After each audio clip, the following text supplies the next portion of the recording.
Hello, everybody. And there, guys, what's going on over here in the world of YouTube? So believe it or not, I have something really special to show you guys. Or at least what I consider to be special. You probably seen in this video, and well, plenty of times from other users and from other YouTubers who review about firearms. But this one here, to me, this one here feels special to me. The reason why I say this, it is because this is truly spectacular. I've always wanted to own one of these kinds of guns, and to me, this is a dream come true to me because this here is one of the 3 dream guns that I have always wanted to have, and today I have it. Which one am I referring to?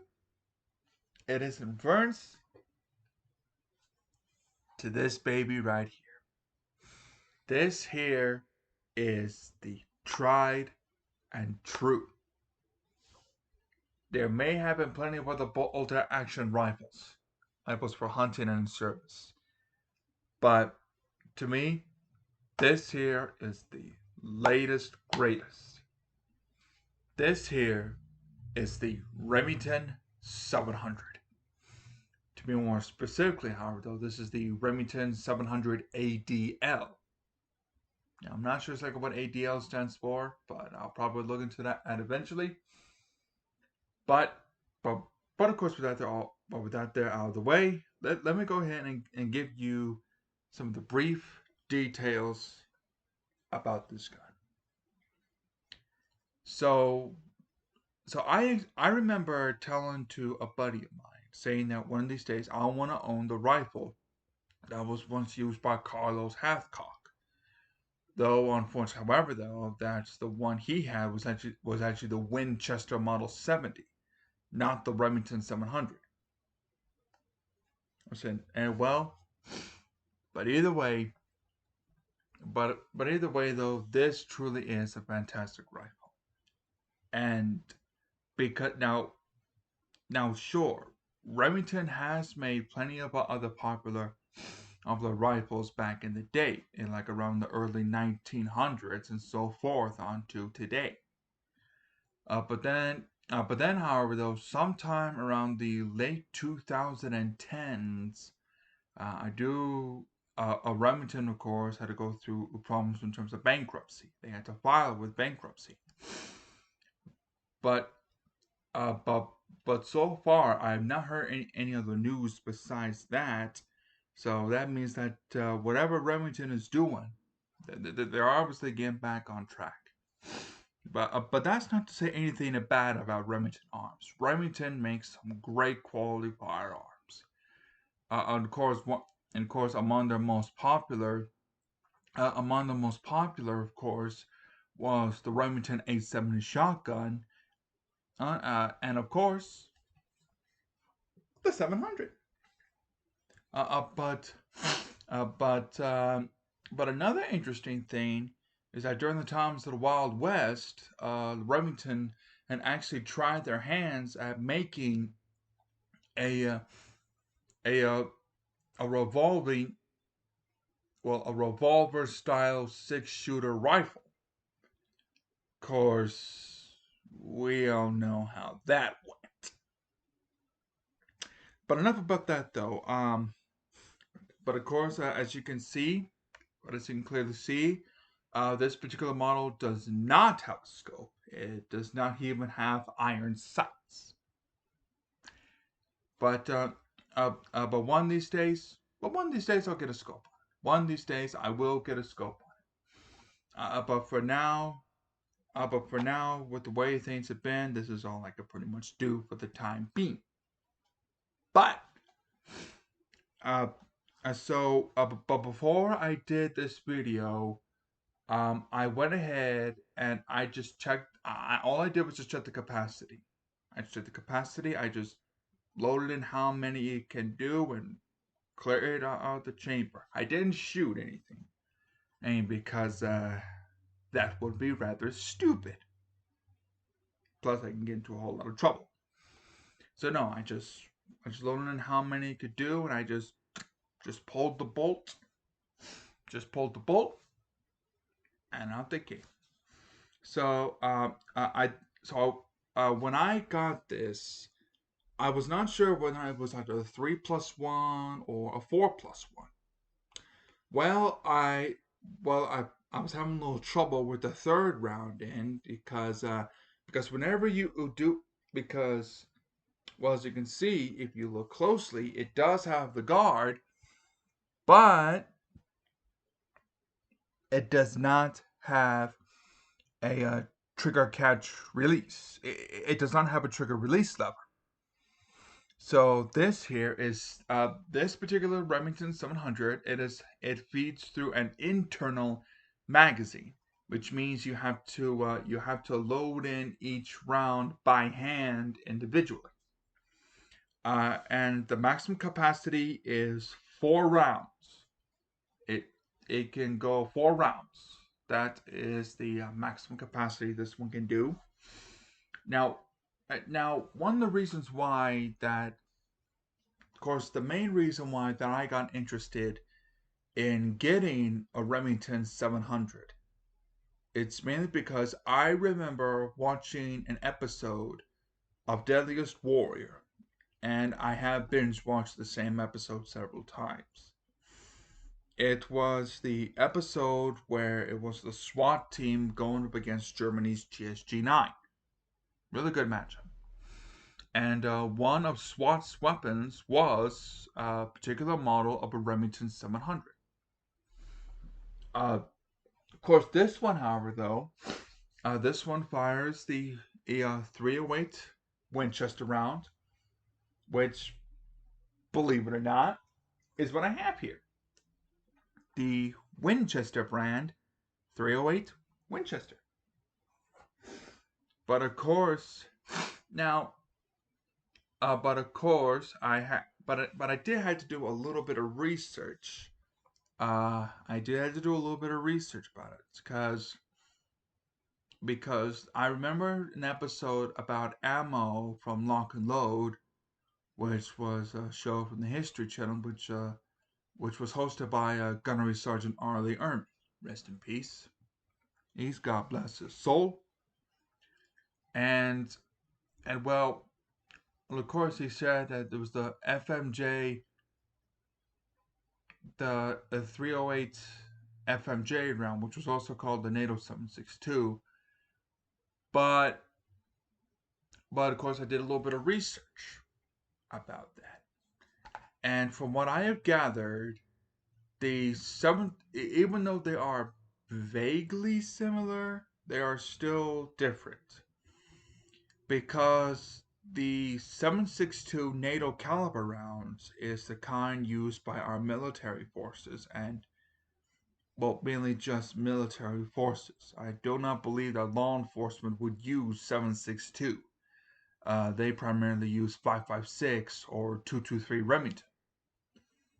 Military forces uses the 762 in feigned rifles and feigned weapons, primarily some of their sniper rifles, and as well as the FN SCAR H or SCAR Mark 17. But the 308 caliber round is primarily used for hunting, mainly for big game hunting like deer, elk, bear, wild boar, things like that. So note that even though they are vaguely similar, but they are still different in terms of grain powder. Well, no, not grain powder. Not even so much of diameter, but mainly just for specific purposes. Each round is designed for a specific purpose. The 308 Winchester is specifically meant for hunting. The 762 is specifically meant for military use. But enough about that, though. So, this it is a synthetic stock design, and I and of course whenever I plant it over on my shoulder, I could tell that it's really comfortable. It's really comfortable on the shoulder, and And despite of it being the only heavy part, the only thing that's heavy is mainly the receiver and the barrel. It's just mainly the receiver and the barrel that's heavy because of its steel construction. But but of course, but that's but one neat thing about the synthetic stock is how light it is. I mean, you can carry this sucker for miles. You can carry this sucker for miles, and I really don't think you can feel a whole lot of weight. I really don't think the weight it is really that big of an issue. And of course, you have these. I know it's a little difficult to see, but you got these four small screws there to where you can attach an optical scope, like a high-powered hunting scope. And as I said, so they're in the box. It is a 24-inch barrel in length. But however, though, the receiver and the barrel, it's not all one piece like all other weapons. But because if you take a very close look at where the barrel and the receiver are separated, it has that little ring there called a barrel lug. And what a barrel lug does is that basically it is a ring, it's a specialized ring to where you put in front of the receiver, but it screws the it it makes sure that the barrel stays in place. Now, I'm not gonna do a field strip. Now I'm not gonna do a field strip because because well, this is my very first bolt action rifle I've ever owned, and I don't know how to do it yet. But one thing that I can, of course, tell you is that if you're ever having the need, if you're ever not sure how to build a Remington 700, there are plenty of YouTube videos there will show you. But what I can do, of course, is just show you how to start it, what the first step you gotta do, because let's face it, coming from me, that's all I know for sure. So basically, you got your bolt here. Basically, you got your bolt here. Now, you just lift up this bolt, you pull it back.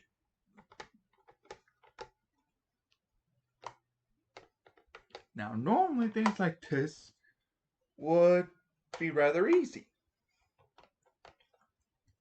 I mean, if you were a professional. But of course, I'm not. I'm not a gunsmith by any means. Of course, I do see myself as a self-taught weapons specialist, but I'm not a gunsmith by any means. But yeah, the bolt action is just really light. Really light, easy to do. Ooh. And now, but there are some of the other firearms out there. There are some of the firearms out there to where if you ever pull all the bolt back and if it hits you in the cheek, if it hits you in the cheek, you have to move your head before you pull them the way back. Such as the Moss 36, for example. And possibly the M1903 Springfield, the K98K, Mosin Nagant. But this one, however, though, now if you pay close attention now, that's when I move the bolt, even when I'm aiming down the sights.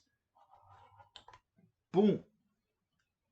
And as you can see, it stops just short of where the skin of my cheek touches the end of the firing pin of the bolt. Oh, so that way I can keep the sights on my target and operate that bolt no problem without having to hit my cheek. So there really is no question about it, though. Now, I haven't gone around to shooting it yet because I just got this. I just got this. I just got it today. But one thing, of course, I can say it was not cheap. It wasn't cheap, but this puppy was worth it. This puppy was worth it. And so, of course, you have your safety levers here. Now, one thing, of course, to do keep in mind. One thing to keep in mind now is that when the firing pin is primed and ready, that's when you can move it from fire to safe. You cannot put it on safe when the hammer is up or when the pin is inside the bolt. Because if it's deep inside, you won't be able to move it. It's only when like this. When you know that when you see this here, when you see that pin there, when you see that firing pin, that's the only time you can put it from fire to safety. See, now it's on safe. Pay close attention. There's S and there's F. As you can see, it's now on S, which means it's on safety. Now it's on fire. So yeah. So, final thoughts on the Remington 700. This here, in my opinion, now the Marine Corps does use they do use a Remington 700. But of course they have designated the M40 platform, meaning the A1, the A2, the A3. But the A3 and A5 models are the more popular variants with the Marine Corps. You, and you know it truly is. And of course, law enforcement SWAT teams use this. And of course, the U.S. Army uses this, but they also use the Remington 700, but they designated the M24 or model.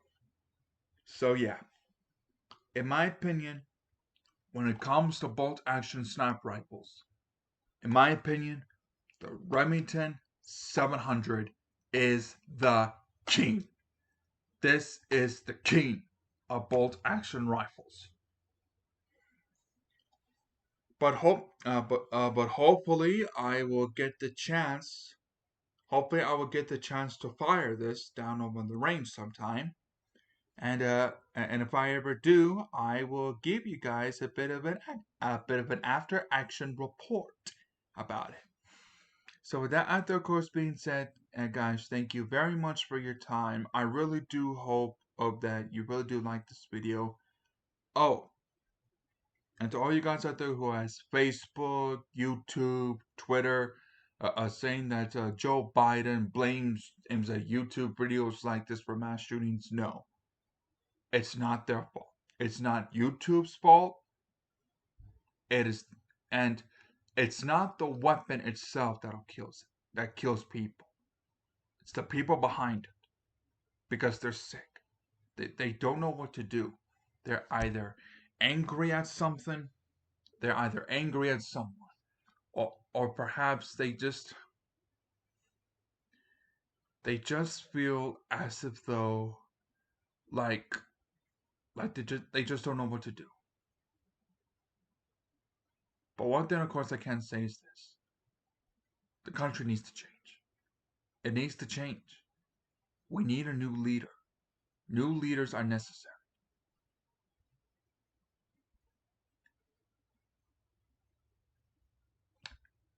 But anyways, with that being said, I really do hope you guys like it.